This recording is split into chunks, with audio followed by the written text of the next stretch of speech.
This is what I call a rotational example.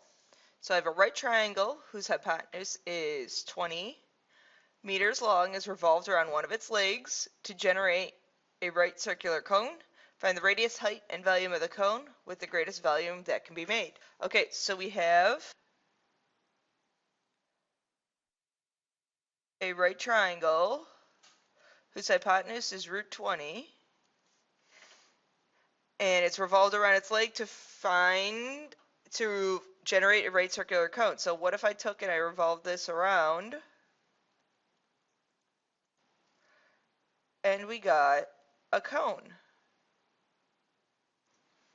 So we have a right angle there, that's the radius of our base, and that's our height. I want to find the greatest volume of this cone. So we're maximizing volume of a cone, which is 1/3 pi r squared h. Okay, so let's look at this. I need this in one variable. What's the relationship between h, r, and root 20?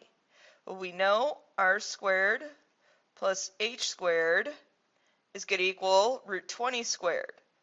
Since our volume equation involves r squared, let's solve for r squared.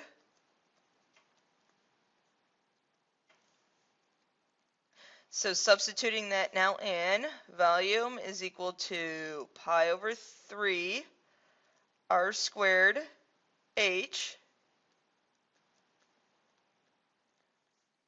Okay, simplifying that out.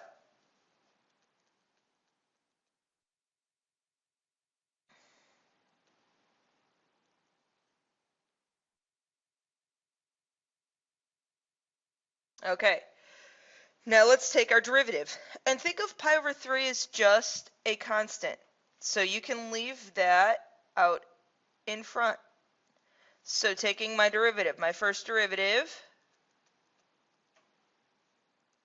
is going to be 20 minus 3h squared.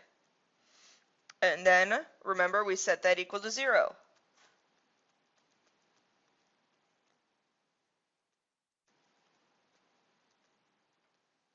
And I set each one of my factors equal to 0, so 20 minus 3h squared equal to 0. I solve for h, which happens to be the square root of 20 over 3, which as a decimal is 2.582. Now I need to verify that that is a maximum or a minimum. I really need to verify it's a maximum because we're looking for the greatest volume. Again, the second derivative test is going to be the easiest one here. So let's look at our second derivative. Our second derivative is pi over 3 times by negative 6h. I need to evaluate our second derivative at our critical point.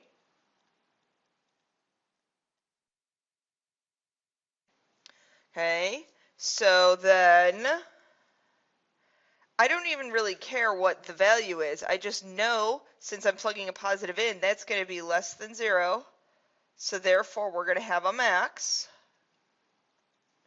Okay, so now that I know that that's a max, I know that my h, we already found, was square root of 20 over 3.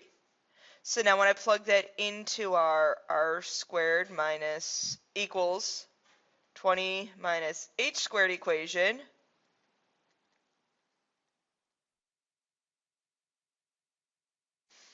r ends up being the square root of 40 over 3. And remember, let's get some units in here. This is meters. So then plugging that in for volume, we get pi over 3. R squared is 40 over 3. And h is the square root of 20 over 3. Now, I'm personally okay if you do that. MathXL, they might want you to round this to 3 decimal places, so it's just a matter of putting these values in your calculator and finding out exactly what they are.